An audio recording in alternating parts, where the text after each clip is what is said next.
Selamat malam. Selamat datang kembali di saluran kriminal malam.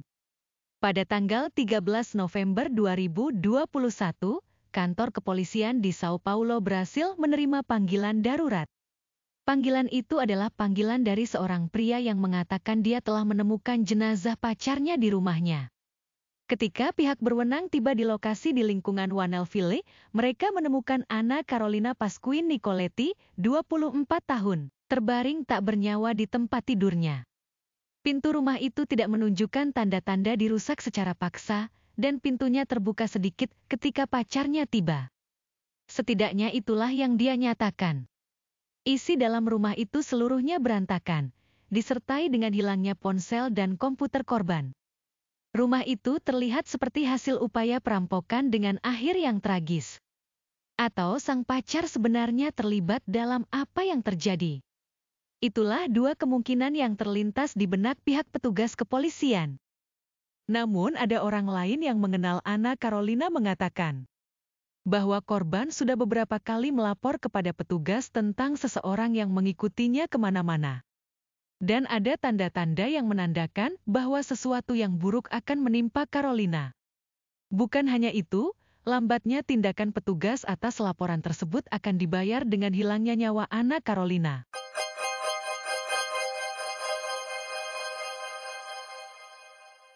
Pada waktu Carolina masih kecil dia tinggal bersama ibunya, Elaine Pasquin, dan ayah tirinya, Eduardo de Freitas Santos. Mereka tinggal di atap yang sama. Oleh karena itu ayah tirinya tersebut memiliki hubungan dekat dengan gadis itu sedemikian rupa, sehingga ibunya menganggapnya sedikit aneh dengan keterikatan ini. Namun wanita itu membiarkannya berlalu, karena menganggap Eduardo adalah pria penyayang yang peduli pada kesejahteraan mereka berdua. Apa yang dia tidak tahu adalah, bahwa kasih sayang ini mempunyai maksud lain yang lebih gelap di baliknya. Ayah tiri Carolina yang telah mendapatkan kepercayaan dari ibunya Carolina, dia mulai melecehkannya ketika Carolina masih kecil.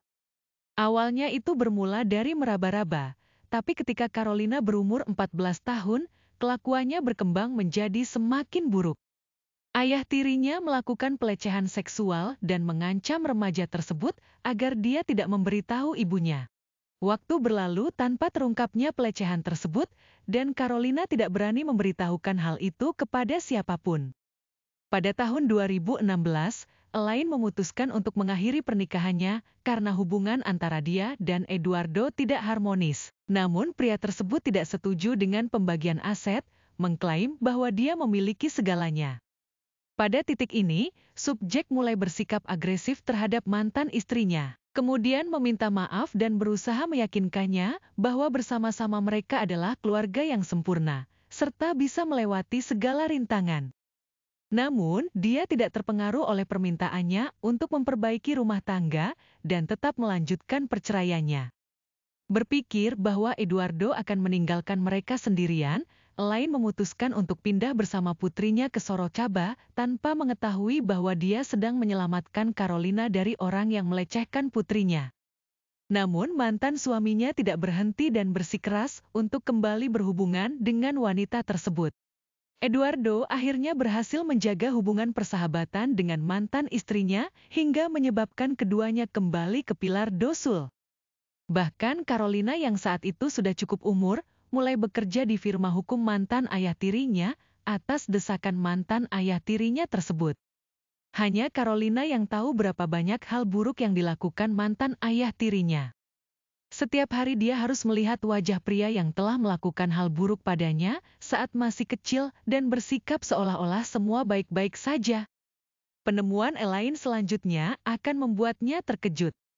Anna Carolina harus menghabiskan bertahun-tahun kesakitan dalam diam sampai kebenaran terungkap. Pada akhirnya, Elaine menemukan foto mantan suaminya tanpa busana.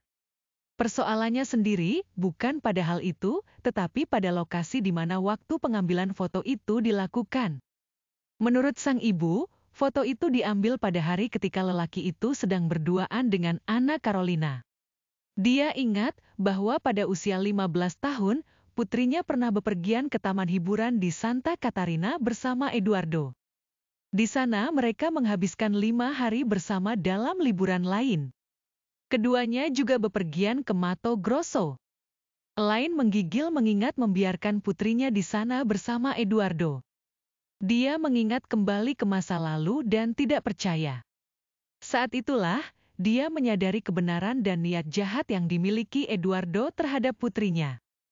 Segera setelah menemukan hal yang mengerikan ini, dia bertanya kepada Carolina sendiri, yang saat itu berusia 18 tahun tentang situasinya. Dan Carolina akhirnya memutuskan bahwa dia harus memberitahu rahasia terbesarnya pada ibunya. Wanita muda Brasil itu mengungkapkan bahwa dia telah mengalami pelecehan terus-menerus dari ayah tirinya sejak dia berusia 14 tahun.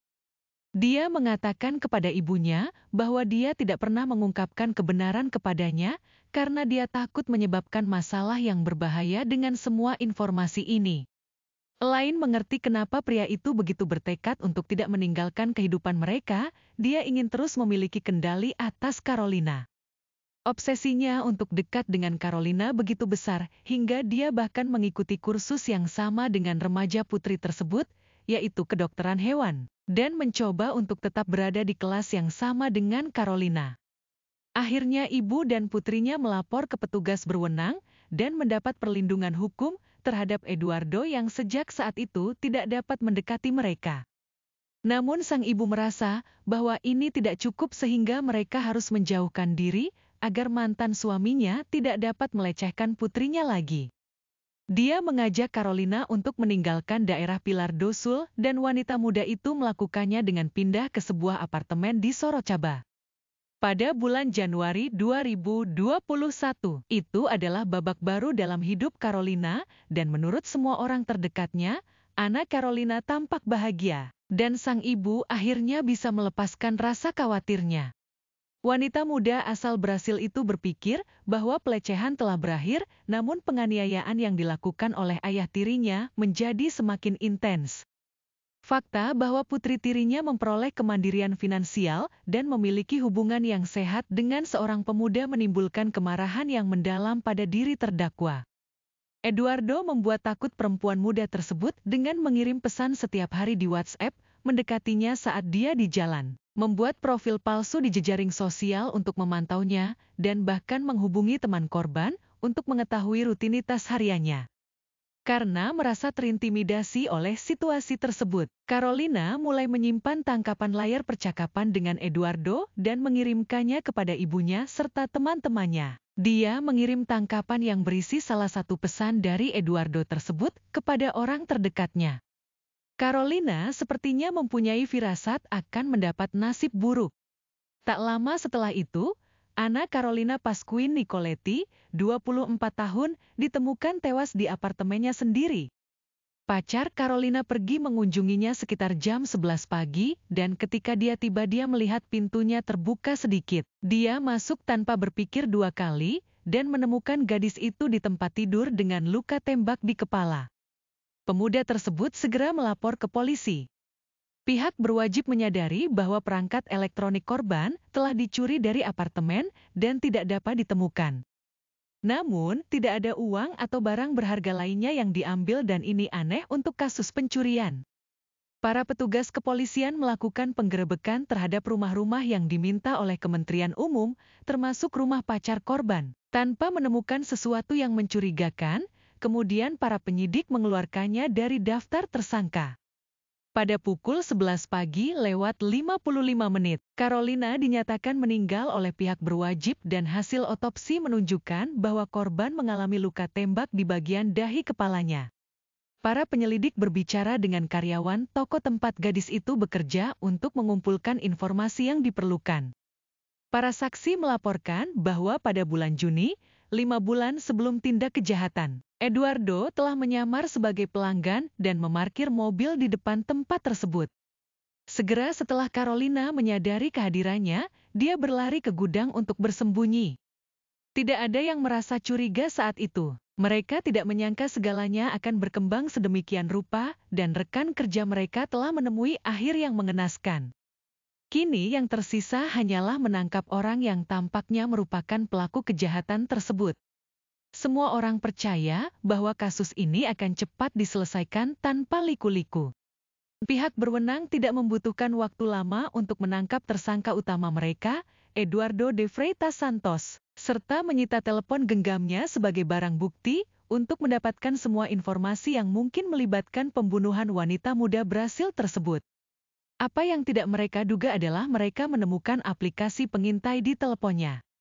Para penyidik kemudian mengetahui bahwa Eduardo mengawasi mantan putri tirinya dengan cara yang menakutkan. Terdakwa menggunakan aplikasi untuk melacak lokasi mantan anak tirinya, serta mantan pacarnya yang lain ternyata juga diawasi oleh terdakwa. Mantan pacar terdakwa juga baru mengetahuinya setelah mengganti perangkat dan mencurigai bahwa perangkat tersebut dilacak oleh Eduardo. Jenis aplikasi ini aktif di latar belakang tanpa disadari oleh pemilik perangkat. Memantau aktivitas pengguna dan mentransmisikan data yang disimpan dari jarak jauh. Informasi ini menegaskan bahwa Eduardo telah memperhatikan setiap langkah putri tirinya. Penyidik menganalisis kamera keamanan di tempat kerja Ana Carolina dan menemukan bahwa pada hari kematiannya, korban meninggalkan tempat kerja pada pukul 6 malam lewat 10 menit dan pergi menuju terminal bis.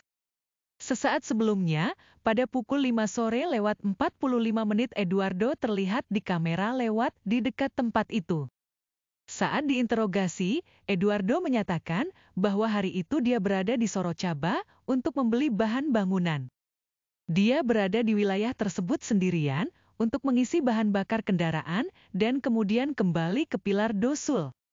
Alibinya adalah dia langsung pergi ke rumah ibunya, di mana dia bermalam dan baru berangkat dari sana keesokan paginya untuk pergi ke kantornya. Itu adalah alibi yang bagus jika bukan karena ibu Eduardo yang menyangkal bahwa putranya ada di rumahnya. Polisi menanyai pria tersebut mengenai pesan-pesan yang dia kirim setiap hari kepada Carolina. Namun Eduardo membantah bahwa itu adalah pesan-pesan dengan niat buruk. Tersangka berargumen bahwa dia mengirim pesan hanya karena merasa khawatir sebagai seorang ayah terhadap putri tirinya. Sedangkan mengenai perjalanan yang dilakukan keduanya, dia mengatakan bahwa itu tamasya liburan antara ayah dan anak perempuannya.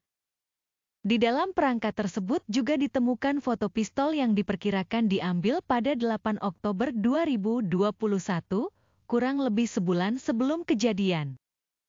Hasil investigasi juga menunjukkan pada sore hari Eduardo beberapa kali melewati tempat kerja korban. Selain itu, catatan menunjukkan bahwa kendaraan atas nama Eduardo telah lewat di dekat apartemen Carolina beberapa jam sebelum kejadian. Dia mengintai wanita muda tersebut sebelum memutuskan untuk membunuhnya. Semua petunjuk jelas sekali mengarah pada Eduardo de Freitas telah membunuh putrinya karena putrinya berusaha menjauh darinya. Meskipun telah mendapat informasi tersebut, tersangka hanya ditahan selama 60 hari. Walau terlihat keterlaluan, pengadilan tidak mengeluarkan penahanan preventif. Pihak berwenang memberikan kelonggaran bagi terdakwa, dia dibiarkan bebas meskipun sebenarnya dia sedang dalam masa penyelidikan.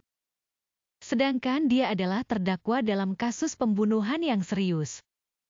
Selama masa penyelidikan yang longgar tersebut, polisi sipil merilis serangkaian pesan tangkapan layar yang mengungkap bagaimana Eduardo de Freitas terus mengejar dan memaksa Ana Carolina. Bahkan setelah ibu korban berpisah dari pria tersebut di tahun 2016.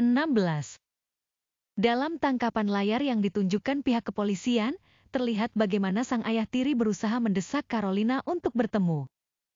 Saat Carolina masih tinggal di Pilar do Sul, Eduardo masuk ke kamar Carolina. Kemudian dia mulai mengirimkan foto kamar dan mengirim pesan pada Carolina. Dan ketika dia mengetahui Carolina sedang bersama orang lain, dia akan mengambil barang-barang milik Carolina. Sedangkan Carolina sendiri selalu bersikeras menolak bertemu ayah tirinya. Dia mengatakan bahwa Eduardo tidak punya hak mengambil barang miliknya, apalagi sampai memasuki kamarnya. Tapi Eduardo sepertinya tidak mendengarkan dan hanya semakin mendekati Carolina. Eduardo memperhatikan setiap langkah yang dia ambil saat dia pulang kerja, saat dia sedang bersama pacarnya. Dan saat dia keluar bersama teman-temannya, Eduardo juga bertanya pada Carolina, kemana Carolina pergi bersama temannya. Seolah-olah dia berhak menerima penjelasan atas apa yang dilakukan gadis itu. Akhirnya Anna Carolina merasa muak dan berhenti menjawab pesannya. Dia tahu bahwa tidak ada gunanya menjelaskan hal apapun kepada penguntitnya. Namun penguntitnya terus mengiriminya pesan yang berisi bahwa dia merindukan Carolina serta bertanya kabar Carolina setiap hari. Dia selalu bertanya kepada Carolina tentang hal apapun yang Carolina lakukan. Wanita muda Brasil itu lalu menyimpan semua tangkapan layar pesan tersebut, seolah-olah itu cukup untuk bahan perlindungan terhadap mantan ayah tirinya. Selain pesan-pesan tersebut, Eduardo memanipulasi putri tirinya dengan mengatakan kepadanya bahwa dia harus memisahkan urusan keluarganya dengan urusan pekerjaan profesionalnya. Eduardo mengatakan bahwa Carolina harus terus bekerja di firma hukumnya di tempat yang sama dengan Eduardo. Kalau tidak, dia akan dibiarkan tanpa sekretaris dan Carolina akan dibiarkan tanpa uang untuk membayar biaya universitas. Pria itu tidak hanya terus-menerus mengganggu Carolina, dia juga ingin memiliki kendali penuh atas Carolina. Bukan hanya secara sosial, tapi juga secara ekonomi, sehingga Carolina bergantung hanya pada dirinya.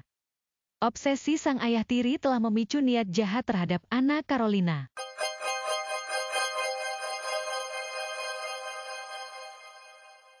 Hakim menerima dakwaan pembunuhan yang diajukan oleh Kementerian Publik telah memenuhi syarat. Namun, seperti yang dikatakan tadi, dia bebas selama proses tersebut.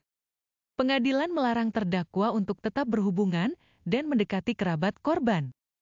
Menurut polisi sipil Sorocaba, dia harus menjaga jarak minimal 100 kaki dengan mereka. Pihak pengacara Eduardo de Freitas menyatakan bahwa kliennya benar-benar tidak bersalah. Dia melaporkan bahwa tidak ada bukti yang solid untuk membenarkan penangkapan. Dia juga mengatakan bahwa kliennya selalu hadir selama proses peradilan dan tidak melarikan diri atau berniat melarikan diri dari pengadilan. Karena menurut pengacaranya, kliennya adalah orang yang tenang dan kalem. Sayangnya keputusan membiarkan tersangka bebas selama proses peradilan ini membawa dampak lainnya. Tersangka mengulangi melakukan tindak kejahatan. Pada bulan Juli tahun 2023, sebuah kasus baru dibuka, melibatkan Eduardo de Freitas, yang selanjutnya diduga melakukan pelecehan terhadap seorang gadis, yang baru berusia 2 tahun di Itapa, Sao Paulo. Peristiwa tersebut diduga terjadi di rumah kerabat korban lainnya. Ayah gadis kecil tersebut menyatakan bahwa tersangka mengunjungi mereka setidaknya setahun sekali. Menurutnya, Eduardo bersikeras agar gadis kecil itu tinggal bersamanya untuk dirawat. Karena desakan Eduardo yang begitu meyakinkan, akhirnya membuat orang tua gadis kecil itu terbujuk. Mereka menitipkan anaknya pada Eduardo untuk dirawat sementara waktu. Mereka tidak pernah membayangkan apa yang akan terjadi selanjutnya. Ketika pasangan itu kembali mencari gadis itu. Setelah 1 atau 2 jam ditinggalkan, gadis kecil itu menangis, tetapi saat itu mereka tidak mencurigai apapun. Namun, ketika mereka sampai di rumah, orang tua gadis kecil tersebut memperhatikan adanya perubahan pada tingkah laku putri mereka. Gadis kecil itu mulai mengeluh kesakitan saat mereka menidurkannya.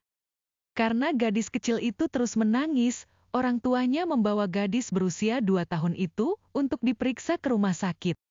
Setelah pemeriksaan itulah hal buruk terkonfirmasi, gadis kecil itu harus menerima perawatan dengan obat-obatan untuk mencegah infeksi menular, termasuk suntikan selama kurang lebih 1 bulan perawatan. Setelah musibah mengerikan terjadi terhadap gadis kecil itu, ayah korban mengatakan dia meminta perlindungan untuk putrinya kepada pihak berwenang. Setelah melapor itu, barulah orang tua gadis kecil itu mengetahui riwayat tindak kejahatan Eduardo, yang akhirnya membuat mereka terdiam untuk sesaat.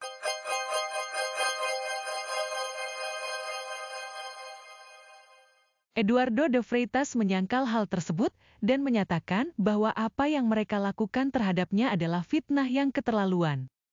Meskipun tersangka menyangkal bersalah atas hal ini, orang tua dari korban kedua berharap sistem peradilan mempertimbangkan kasus ini dan memenjarakan pria ini. Sampai saat ini, belum ada kabar dari kelanjutan kasus keduanya. Kini keluarga Anna Carolina hanya berharap putrinya bisa beristirahat dengan tenang. Ibunya Carolina dengan sedih menyatakan di media bahwa putrinya penuh kasih sayang, mudah bergaul dan sangat ramah. Seseorang yang melindungi teman-temannya terhadap orang yang berniat buruk, tanpa mengetahui bahwa dirinya sendiri akan berakhir tragis karena pria dengan niat buruk. Di jejaring sosial, teman-teman terdekat dan anggota keluarga meratapi kematian wanita muda tersebut melalui foto dan tulisan tangan untuk menghormatinya, serta mengungkapkan betapa sulitnya mempercayai bahwa Anna Carolina telah kehilangan nyawanya dengan cara yang tragis. Ibu Carolina tetap berusaha teguh dan melakukan itu demi mengenang putrinya dan demi keadilan. Dia percaya suatu hari nanti, keadilan akan ditegakkan untuk putrinya. Ia juga meminta kesadaran dari seluruh warga masyarakat dan siapapun yang ingin mendengarkannya.